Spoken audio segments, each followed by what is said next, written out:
We've all heard stories about Bruce Lee's one-inch punch, but there's a new story gaining steam that just doesn't add up. How in the hell did I go flying back 6 feet, hit the wall, fall off, and fall down on the ground? I'm the Pan American gold medalist for judo. Today, we're diving into a story about a skeptical karate grandmaster who, in his words, was left shell-shocked by Bruce Lee's one-inch punch. Was this grandmaster really left in awe, or is it all just a fabricated story? Stay tuned as we uncover the truth behind this sensational claim and separate the fact from the fiction. Let's set the record straight on why something about this one-inch punch story just doesn't add up. What's up, y'all? My name is Prince, and this is Goldenbell Training, where we like to get the real story on our favorite kung fu stars, especially when it comes to Bruce Lee.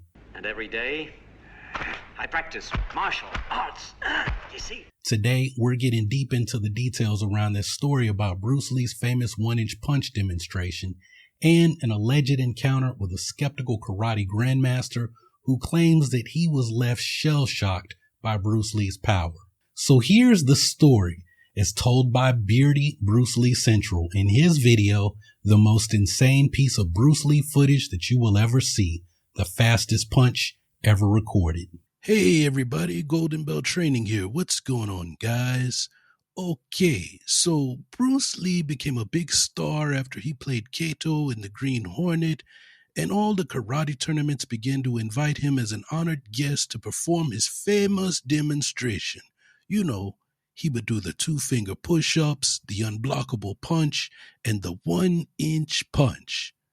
Well, Bruce Lee was at one karate tournament where he gave a demonstration, and a lot of karate guys saw Bruce Lee's demo. This one guy, he was a big guy, 6'4", 225 pounds, and he was a karate grandmaster. He's a red belt, so that means at least 4th Dan karate grandmaster. So he was not at all impressed by Bruce Lee's demonstration. So Bruce Lee invited the karate grandmaster up on the stage, and Bruce said, "I'm going to use the 1-inch punch on you. You just have to stand there." And the grandmaster said, "You're not going to be able to move me and you won't do any sort of damage." So Bruce Lee said, "Okay, stand right there." And that's what you're seeing right now. Bruce Lee using the 1-inch punch on this karate grandmaster and basically rocking and shocking his whole system. So this guy was incredibly impressed after the demonstration. He actually gave an interview after he was rocked by the 1-inch punch, and he said he got shell-shocked. Yeah, shell-shocked, guys. And I'm quoting his own words. So my question is this: why isn't anyone doing the 1-inch punch today? No one is able to generate that kind of power like Bruce Lee did. It's been, 50, 60, 70 years, guys? Over half a century, and still no one is able to perform the 1-inch punch like Bruce Lee did. You know, Joe Louis, in the 80s and 90s, he came close, but no one can really do it like Bruce Lee did. But here's the thing, though. Bruce Lee's 1-inch punch demonstrations, they were indeed impressive. That's no doubt. The first time Bruce Lee showed off his 1-inch punch at Ed Parker's Internationals in 1964, he nearly took a handful of Ed Parker's top students along with him. But at that time, he was still living and teaching out of Oakland. But even knowing all of that, this Grandmaster story just doesn't hold up under scrutiny. I mean, first of all, Beardy says he's showing footage of Bruce Lee giving a demonstration at a karate tournament, but the footage that he's showing is from Bruce Lee's demo in 1970 on Enjoy Yourself Tonight, an evening talk show in Hong Kong.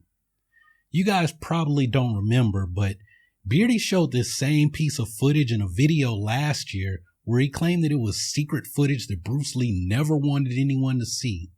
This video was actually recorded by Bruce Lee's close friend Unicorn Chan, who I talked about in a previous video, the video on the fight that broke out when Bruce Lee visited Unicorn Chan on the set of Fist of the Unicorn. And I went into all of the details around Bruce Lee's trip to Hong Kong in 1970 in a video that I posted last year. So check out those videos to get all the background information on this video footage. Now the second thing, Beardy says this other footage is from when the 6'4", 225-pound 4th Dan red belt karate grandmaster stepped onto the stage to check out Bruce Lee's 1-inch punch. Now first off, 4th Dan red belt karate grandmaster? Okay, Beardy, in most karate styles, red belt comes before black belt. And the styles that I've looked into that actually do have a red belt as the highest rank, it's only for like a 10th Dan. So basically you're the founder or the current lineage holder of the school. Beardy just likes to throw out these ranks and titles to make his story sound more impressive. And it's obvious to me that he's making this stuff up because we understood that this nigga was clearly lying. His 6'4", 225-pound 4th Dan red belt karate grandmaster is the same dude he said was Kenpo karate grandmaster Baxter in another video that I roasted a few months ago. And just like in that video, I'm going to say the same thing again. Beardy's karate grandmaster, first off, he's not even wearing a red belt. This guy isn't even a karate grandmaster. And he did the 1-inch punch with a 225-pound Jack Dutcher, who used to be my instructor. And Beardy's karate grandmaster was Jack Dutcher, and he was a dedicated student of Taekwondo under Jun Rhee. This demonstration occurred at Jun Rhee's National Karate Tournament in 1967. Dutch, as his close friends called him, was a Marine Corps veteran. During his time in the Marines, he actually earned black belts in both karate and in judo. He served as a hand-to-hand combat instructor at his final duty station in Quantico, Virginia. Once he entered civilian life, he became a senior instructor under Jun Rhee and would reach as high as 6th degree black belt. In addition to teaching Taekwondo, Dutch continued working with the U.S. Marine Corps hand-to-hand programs, and he was declared the first USMC black belt emeritus with the modern Marine Corps martial arts program in 2001. Take that, Frank Dukes. Dutch traveled around the globe teaching self-defense and hand-to-hand combat to U.S. air marshals and private security firms throughout Europe, Central America, and the Middle East. Even after Dutch retired, he continued to do contract work with the Navy and Marine Corps on matters of force protection. Jack Dutcher passed in 2010. He unfortunately didn't get to meet his grandson or see one of his daughters earn her PhD, but even still, he continued to inspire his family, his friends, and his former students. I tried finding something from Dutch about meeting Bruce Lee, but the only thing I can confirm was a post by one of his students under Jack's obituary that's posted online saying that Jack introduced one of his students to Bruce Lee.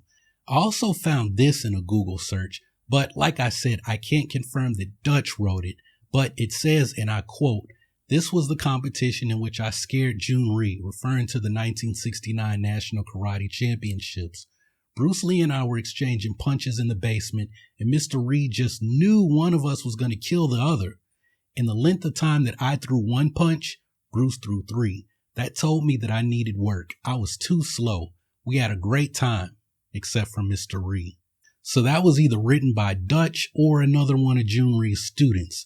And look, for the guys who have those imaginary friends who talk to them in their heads, this is not saying that Bruce Lee is an elite fighter who could knock out Manny Pacquiao and the UFC champion who's 2 weight classes above him. It's just saying that in the time that this Taekwondo guy threw 1 punch, Bruce Lee had already hit him 3 times already. So, as my friend the Kung Fu genius Alex Richter would say, take it easy. Oh yeah, I just have to say this too. Beardy, calling you a piece of gutter trash is not a strong enough word for making up these fake ass stories about people's teachers. Okay, there's some other stuff to debunk here. This whole thing about Bruce Lee's fastest punch ever recorded, Beardy's video mixed in footage from completely different events and interviews, as I've already stated, so that he could piece together this completely fallacious chain of events. And even though, yes, look, y'all, Bruce Lee is fast. I just told you that he was punching one of Jun Rhee's students 3 times for every time that guy could throw 1 punch. But there's no proof that is ever confirmed that Bruce Lee's punches were the fastest ever recorded on film. The footage from Enjoy Yourself Tonight was not designed to capture the speed accurately. Now, there is a video where Bruce Lee's Seattle student James DeMille talked about Bruce Lee's speed, and Bruce Lee historian John Little, that guy can give you some impressive numbers on Bruce Lee's closing speed, the speed of Bruce Lee's finger jabs, and a whole lot of other stuff.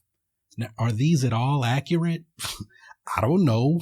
Who knows? But look, y'all, Hayward Nishioka, a judo champion who worked out with Bruce Lee's Los Angeles JKD group, he was actually studying something like sports science at UCLA in the late 60s and early 70s. So he actually did some interesting experiments on Jeet Kune Do. So if you're able to locate and access those old papers, hey, feel free to knock yourself out. But I'm pretty sure Beardy isn't going to research any of that stuff. I'm not even sure if Beardy can even read. Now, even though Beardy is the king of cap when it comes to Bruce Lee, a lot of people still watch his videos. And as a matter of fact, Beardy is the most watched channel by people who regularly watch my videos. And that's how I knew about this video, because YouTube basically told me, hey, Prince, your people are watching this. Maybe you might want to respond so you can get your views up.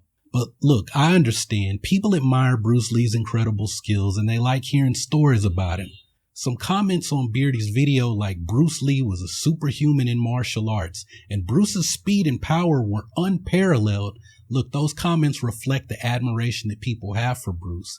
And yes, Bruce was impressive, but let's not forget that Bruce worked extremely hard to reach his level of skill and athletic performance. He didn't have an X gene, he wasn't bitten by a radioactive spider, and he didn't receive a super soldier serum. He was just a regular person who worked hard. So although he didn't work out for 12 hours a day surviving on a diet of chicken, rice, and water, what he was doing was drilling the same moves and techniques over and over again until he burned them into his muscle memory. And he was doing the same kind of training that elite strongmen and the highest tier of professional athletes of his time were doing. Bruce Lee basically pioneered the field of martial arts strength and conditioning, and with a few tweaks, I believe someone following similar methods could at least reach the level of being, for lack of a better phrase, the baddest mofo in their dojo as far as being a martial arts athlete goes. But some people, they pointed out that the 1-inch punch isn't unique to Bruce Lee. The concept of Fa Jin exists in pretty much all forms of Chinese martial arts. And the person who said this is right. While Bruce Lee gave an impressive demonstration of Fa Jin, the principle is not exclusive to him at all. First off, because look, I know someone is waiting to say it in the comments, Bruce Lee's 1-inch punch demonstration is a push. And Bruce Lee's fighting method, Bruce Lee wrote himself, many who attempt the 1-inch punch knock their opponents off their feet, but instead of punching, they only push them down. You can't hurt your opponent by a push. The art of punching is not pushing. The 1-inch punch is just a demonstration of short-range power, Fa Jin. Nobody goes out and does a 1-inch punch in a fight. It's only a special move if you're playing the Bruce Lee characters in Tekken or in Street Fighter. If you're one of the people following the curriculum under original Junfan Jeet Kune Do, then the mechanics behind the 1-inch punch is what's behind the straight lead. So it's like without those mechanics, you're not doing original Junfan JKD. True to the idea of absorbing what's useful, Bruce Lee took the Wing Chun 1-inch punch, combined it with Jack Dempsey's falling step technique, and made something specifically his own. But yeah, to return to the comment, the 1-inch punch, short-range power, or Fa Jin is not exclusive to Bruce Lee. There's a video of Chu Sheng Tin doing the 1-inch punch. He was one of Yip Man's assistant instructors when Bruce Lee was studying with Grandmaster Yip as a teenager, and Bruce even attended a few of Chu Sheng Tin's classes. So this isn't something exclusive to JKD or even Wing Chun. Fa Jin is in Tai Chi, Xing Yi, Bagua Zhang, basically all of the internal styles that I know about, and it's in all of the Hakka influenced Southern styles like Bak Mei, Southern Manus, and of course Wing Chun. My Sifu Sam Chin is Hakka, which means Ili Chin is obviously a Hakka influenced style. We have a student level exam where the entire exam is testing Fa Jin, and at the end, you have to break a board with a 1-inch punch. So no, it's not true that no one is doing the 1-inch punch as Beardy claims. The 1-inch punch isn't something exclusive to Bruce Lee or Jeet Kune Do. And I know this will be upsetting to the Bruce Lee fanboys, but the 1-inch punch isn't all that impressive unless you can do it in multiple directions and with other parts of your body. And if you don't understand how that works, look, just go look at when Conor McGregor broke Cowboy Cerrone's nose with his shoulder. That's a perfect example of using bump in Tai Chi, meaning you literally bump into them and knock them down or knock them out. So look, I don't want to take anything away from Bruce Lee. He is a martial arts legend, and without him, a whole lot of people wouldn't have chosen to study martial arts. But when it comes to these crazy Bruce Lee stories, we have to separate the facts from the fiction. So no, Jonathan, Beardy's videos do not honor Master Lee. Lying and making up fake Bruce Lee stories does not keep his legacy alive, especially when it comes to the expense of real people behind those Master Baxters and these other nonsense characters Beardy makes up for his stories. Now, to the people who argue that it at least keeps Bruce Lee at top of mind with the algorithms, look, I just have to ask you guys, how would you feel if Beardy made up some fake story about your teacher? Is that also honoring Bruce Lee's legacy? Look, it's possible to honor Bruce Lee's legacy without lying. The truth is that Bruce's achievements are impressive enough without the embellishment. Now look, repeating what you heard from a source is one thing, and I mean an actual source like Philip Coffey, Mars, Jackie Chan, Sammo Hung, somebody real, not some made up person. But just pulling stories out of the ether, that is a whole other issue. But that's Beardy. That's what he does, and some people enjoy it. Some people enjoy hearing me roast Beardy's nonsense stories, and if that's you, then you should check out the real story behind Bruce Lee's fight with the Kenpo Karate Grandmaster. Or you might want to hear about what really happened when Bruce Lee fought Joe Louis. Well, look, y'all, I'm working on a massive video about Bruce Lee and Jackie Chan that I've got to finish. So on that note, hey, I hope you guys keep training. Remember to breathe and come back and holler at me on the next video.